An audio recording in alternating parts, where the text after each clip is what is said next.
मैं जानती हूँ बच्चों, आप लोग घर में हो, ठीक हो, क्योंकि आपको संभालने के लिए मम्मी पापा आपके साथ है और आपको किसी चीज की चिंता नहीं।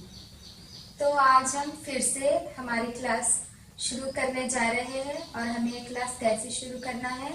हमें अपने हाथों को जोड़ना है, आंखें बंद करना है और आपके पैरिश के सभी टीचर्स को, पैरिशनर्स को, फादर्स को, सिस्टर्स को, अपने सभी मित्रों को, सबको याद करिए और सारे विश्व को याद कीजिए जो कोरोना से तंग है, परेशान है। खुद के लिए प्रार्थना कीजिए कि हे ईश्वर, इस तालीम के क्लास में हमें जो कुछ भी सिखाया है उसे याद करने के लिए और जो कुछ सिखाने वाले हैं उसे अच्छे से समझने के लिए हमें बुद्धि दे, ज्ञान दे। तेरा पवित्र आत्मा हम पर भेज। एक अच्छे बच्चे की तरह जीवन जीने की अनुग्रह हमें दे। हम तेरे हैं प्रभु और तेरे ही जैसा बनना चाहते हैं। इन सभी प्रार्थनाओं को याद करते हुए अपने मन की आंखों से सबको कहो जय यीशु।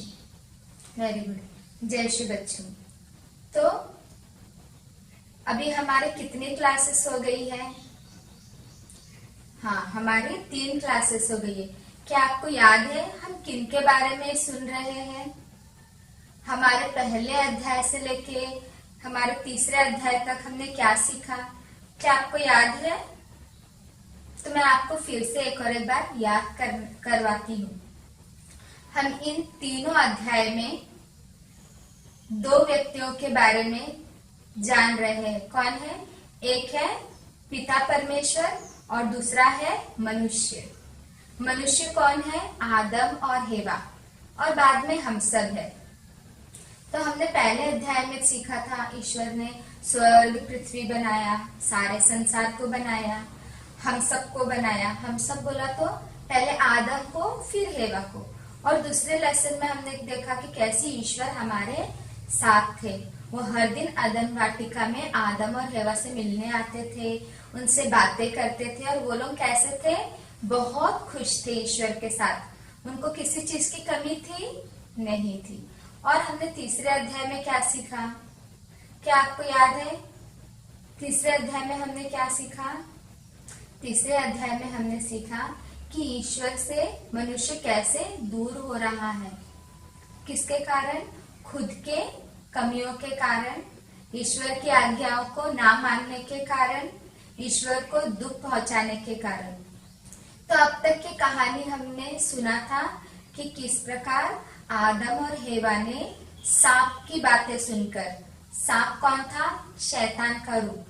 वो शैतान हेवा और आदम को प्रलोभन में डालने के लिए सांप के रूप में आया। उसने उनको झूठ कहा। क्या झूठ बात किया? कि अगर तुम इस फल को खाओगे तो ईश्वर के जैसे हो जाओगे। अब मैं आपसे पूछना चाहती हूँ, यदि आप गलती करते हैं तो सबसे पहले क्या करोगे? उससे बचने के लिए उपाय ढूंढोगे। तो जब पिता ईश्वर, हमारे 3rd लेसन में हम सीख रहे हैं पाप के कारण सजा।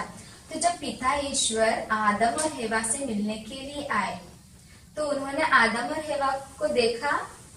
नहीं देखा। क्यों नहीं देखा? क्योंकि वे एक झाड़ी के पीछे छुप गए थे। हर दिन पिता ईश्वर उनसे मिलने के लिए आते थे, वे कभी नहीं छुपे। क्यों इस बार वे छुप गए? वे इसीलिए छुप गए क्योंकि उन्होंने गलती की थी।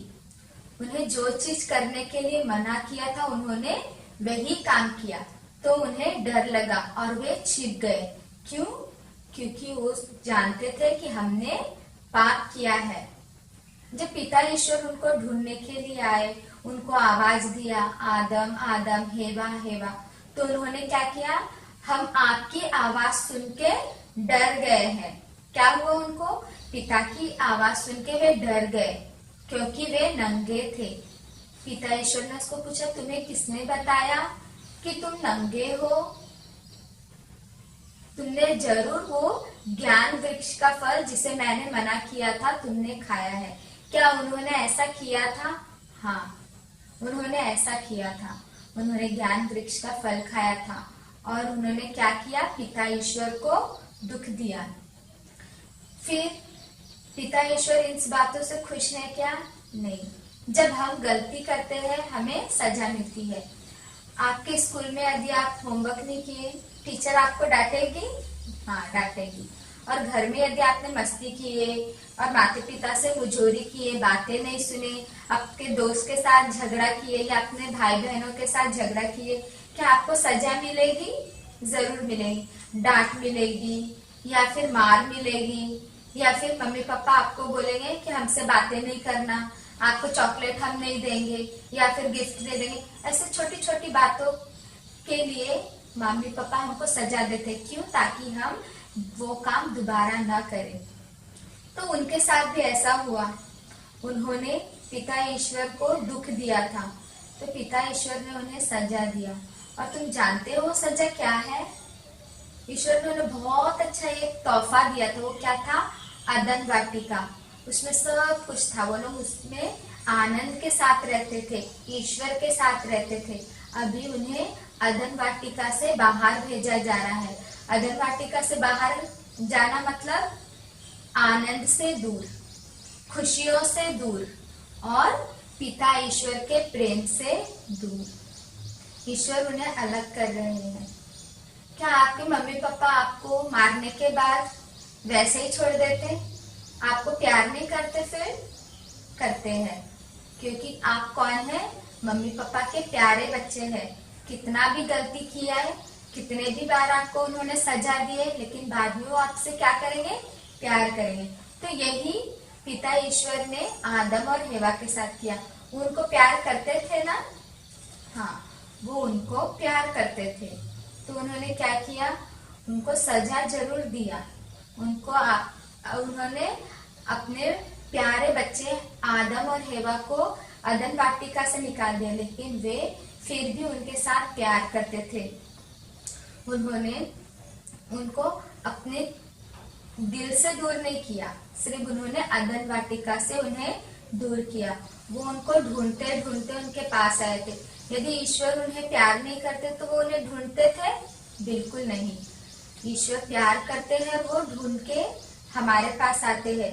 इसीलिए वो ढूंढ ढूंढ के हेवा और आदम के पास गए। उन्होंने अपने हाथों से उन्हें कपड़े बना के पहनाए, क्योंकि वे नंगे थे। और ईश्वर हमेशा ढूंढते रहते हैं। तो हमें भी ईश्वर के प्रेम को याद करना चाहिए जब हम हमारे माता पिता को देखते हैं, हमारे टीचर्स को देखते हैं, फादर्स को देखते हैं, सिस्टर्स को देखते हैं। फादर सिस्टर्स आपको बार बार पूछेंगे, आज प्रार्थना किए, आज चर्च गए, मिस्सा में बराबर खड़े थे। फिर ये सुन के आपको क्या लगता? गुस्सा आता, दुख लगता और आप फादर सिस्टर्स लोगों को देख के छिपते। तो हमें छिपना नहीं है। क्यों? क्योंकि वे हमसे क्या करते हैं? प्यार करते हैं। वो नहीं चाहते कि हम ईश्वर के प्रेम से दूर हो जाएं। हमारे टीचर्स भी हमको पूछते हैं, होमवर्क किए हैं क्या? जो लेसन आपको पढ़ाया था वो आपने पूरा याद किया है क्या? तो ये सब सुन के आपको डरना नहीं है। क्यों? क्योंकि वे भी आपको प्यार करते हैं। वे चाहते हैं कि आप कुछ अच्छा करें। तो आपके जीवन में ईश्वर का प्रेम बढ़ने के लिए और माता पिता के साथ अच्छे से रहने के लिए आपको ईश्वर से प्रार्थना करनी है, ईश्वर की आज्ञाओं को मानना है, माता पिता को मानना है, पुरोहितों को मानना है और जो भी बड़े हैं और आपके जीवन में उन सबको मानना है, क्योंकि वे हमसे प्रेम करते हैं। ईश्वर हमको सजा देता है, माता पिता सजा देते हैं, टीचर सजा देते, क्योंकि वे हमसे प्यार करते हैं और नहीं चाहते कि हम वो गलतियों को दोबारा करें। मैं आपको एक छोटी सी घटना बताती हूँ। एक छोटी सी लड़की, उसका नाम समझ लो मीनू है, मीनू, और उसका भाई टीनू। तो मीनू और टीनू बहुत अच्छे दोस्त थे। वे एक दूसरे के साथ अच्छे से खेलते थे, बातें करते थे और वो लोग शरारतें भी करते थे। आप शरारत करते हैं? हाँ। उन्होंने मिलके एक दिन फ्रिज में रखी हुई चॉकलेट खा लिया। क्या किया? फ्रिज में रखी हुई चॉकलेट खा लिया। वो मम्मी ने कहा था अभी नहीं खाना है, जब मैं आऊंगी तो मैं तुम दोनों को आधा आधा बांट के दूंगी। वो दोनों ने मिलके खाया। अभी वो दोनों एक दूसरे से गुस्सा है। क्यों? क्योंकि पीनू कहता है मीनू ने मुझसे ज्यादा चॉकलेट खाई, और मीनू कहती है पीनू ने मुझसे ज्यादा चॉकलेट खाया।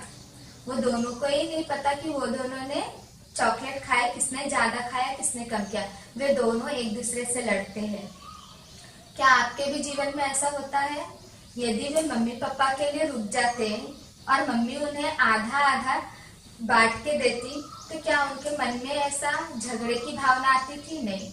वो लोग ने पहले मम्मी पापा की बात नहीं सुनी, दूसरी बात एक दूसरे के साथ वो लोग प्रेम से नहीं रहे, वो लोग स्वार्थी थे।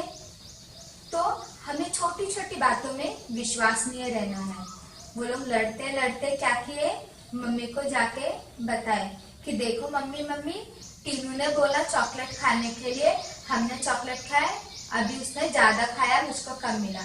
तो टीनू बोलेगा नहीं मम्मी, मीनू का आइडिया था कि हम चॉकलेट खाएंगे, अभी हम दोनों ने चॉकलेट खाए, उसने ज्यादा खाए, मुझको कम मिला। तो मम्मी क्या करेगी बताओ? अगर वो तुम्हारी मम्मी है तो क्या करेगी? मम्मी वो दोनों को पहले डांटेगी। क्यों? क्योंकि चॉकलेट खाने के लिए मना किया था, वो दोनों ने चॉकलेट खाए। फिर से उनको एक और एक बार डांटेंगी। क्यों? क्योंकि वो दोनों झगड़ा किए। सही बात है ना? वो लोग ने बातें भी नहीं सुने, झगड़ा भी किए। फिर और तीसरे बार मम्मी क्या करेंगी? उनको बुला के समझाएंगी, बेटा क्यों तुमने ऐसा किए, मेरे लिए रुकना चाहिए था, मैंने कहा था मेरे आने के बाद चॉकलेट खाना मैं तुमको बांट के दूंगी। उन्हें समझाएगी। अगर वो अच्छे बच्चे तो क्या करेंगे? जी मम्मी सॉरी, अभी हम ऐसा नहीं करेंगे।